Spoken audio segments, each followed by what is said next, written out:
Welcome to Redtastic. Story 1. I, 45 female, recently married a widowed man who has a daughter from his previous marriage. Lisa, 17 female. Lisa was just 10 years old when her mother passed away from cancer, and since then, she has been the apple of her father's eye.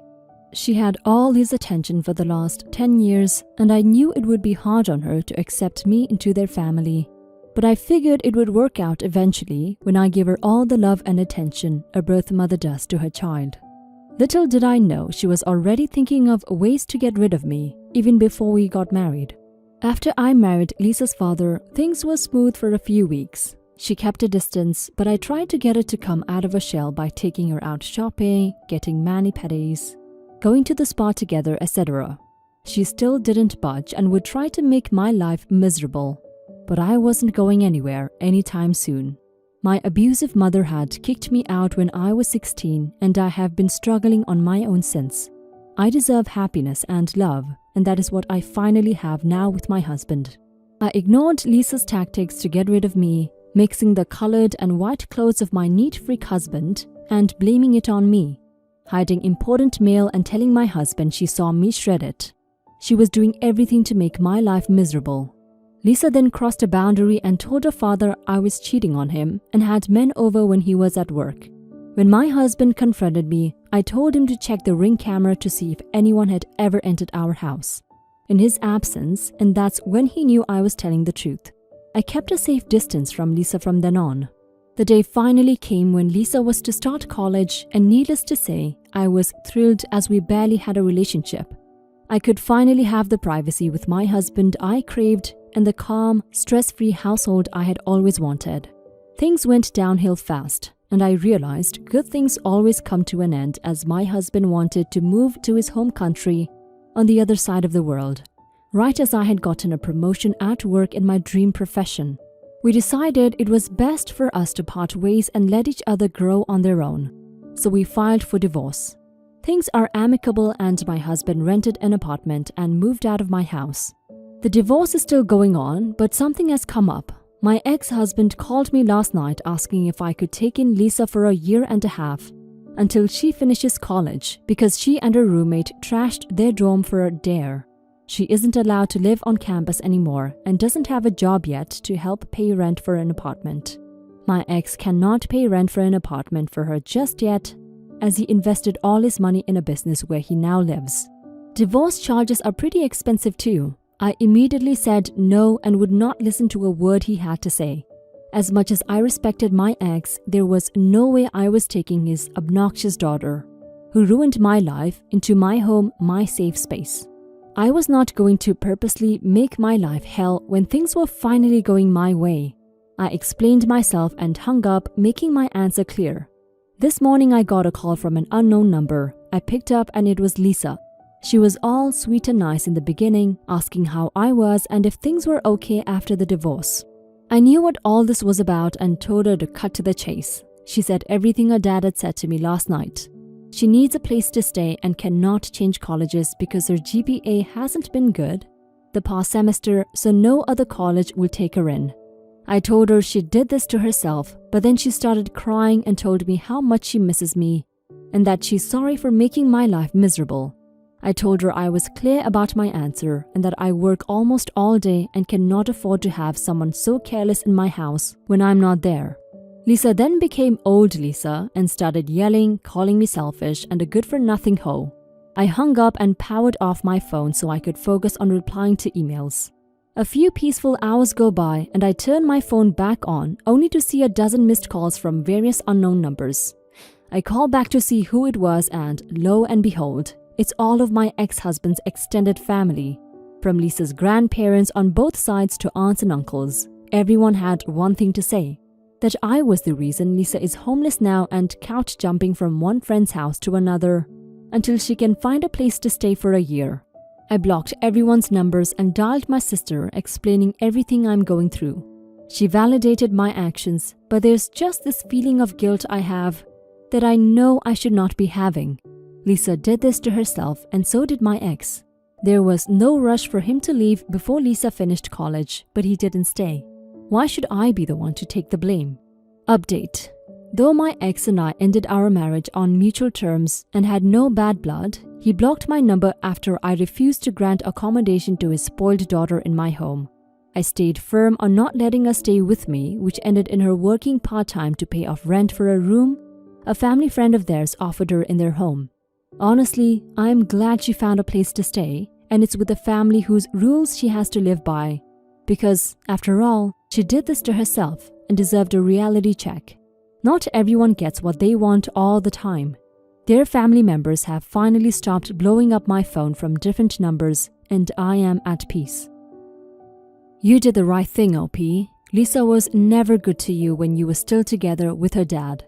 Letting someone like her into your home would have been a big mistake. Her father indulges her. I'm sure he knew of how she was making your life a living hell, but he just decided not to get involved. He could have made the whole thing stop or at least tried to, but he didn't do that either. Lisa needs to see that there are consequences to her actions. I'm glad you're at peace now. Hopefully when you guys meet again, it will be in better condition. Story 2. I'll give you guys the details so you can decide for yourself if I'm wrong or not. 1 year ago, I, 23 male, purchased my dream car for $16,000.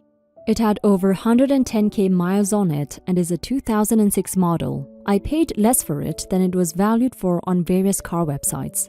So I thought I had a good deal. It was kind of an impulse buy, but my girlfriend, 22 female, of 6 years, dealt with it gracefully.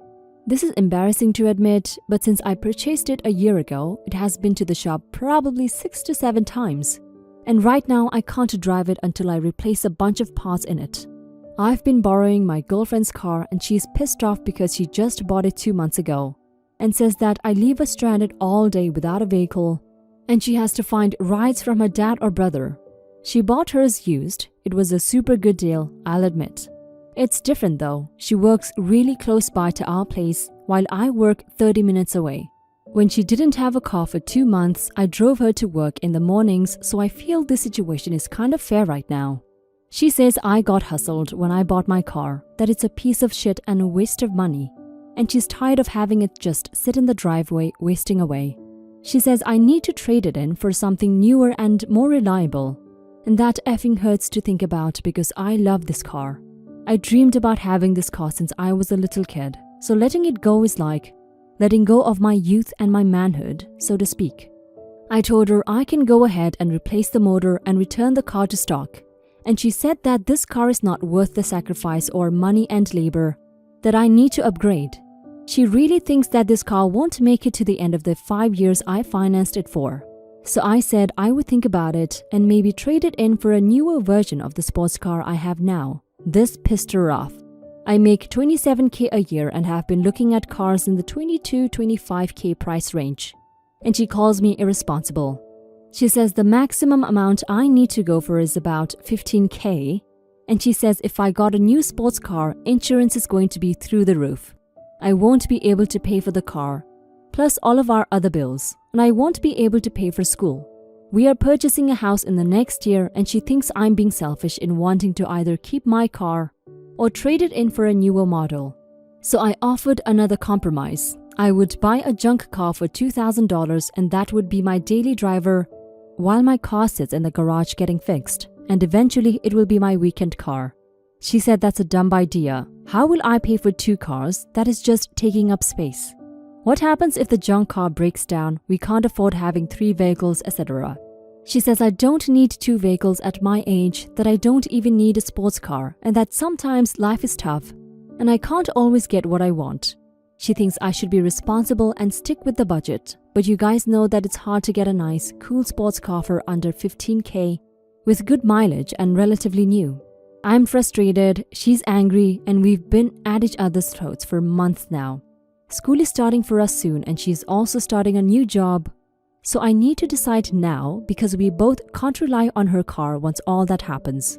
I don't know what to do. Admittedly, I have a big ego when it comes to cars, and I don't want to be driving around in an old man's car in my 20s. We want to get married and start a life together. So she says that I need to think about this as a we problem and not an I problem. I love her very much. I really do. How can we settle this where we are both happy? Update. So that night, my girlfriend took me to a dealership where her brother works to get me to look at used cars that could fit my budget.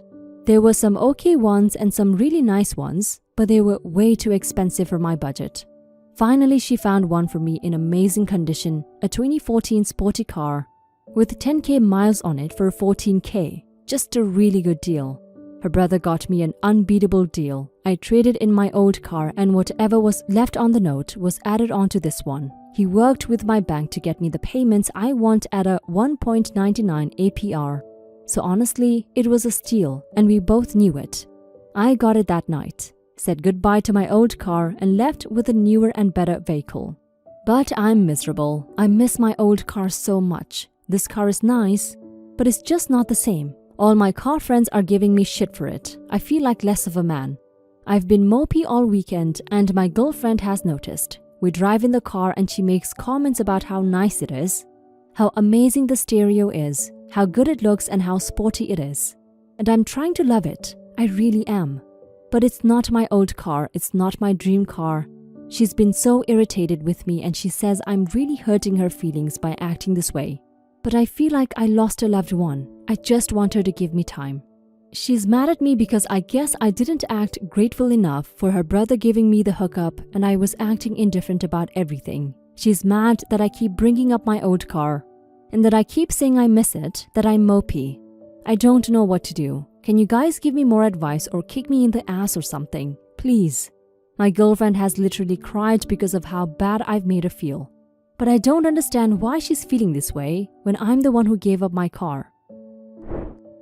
OP, your girlfriend sounds smart and practical and reasonable. She's upset because although she's done everything right, you're making her feel like she did something wrong when she was only trying to help. You can have the car you want when you are making more money and you are more settled and have the extra cash to put into a fun car without being a burden on your partner. So put on your grown-up pants, appreciate your good monthly payments. Appreciate you having a working car. Most importantly, appreciate that you have a reasonable girlfriend. Then figure out what financial situation you need to be in to own your dream car and work towards it. Now for some comments.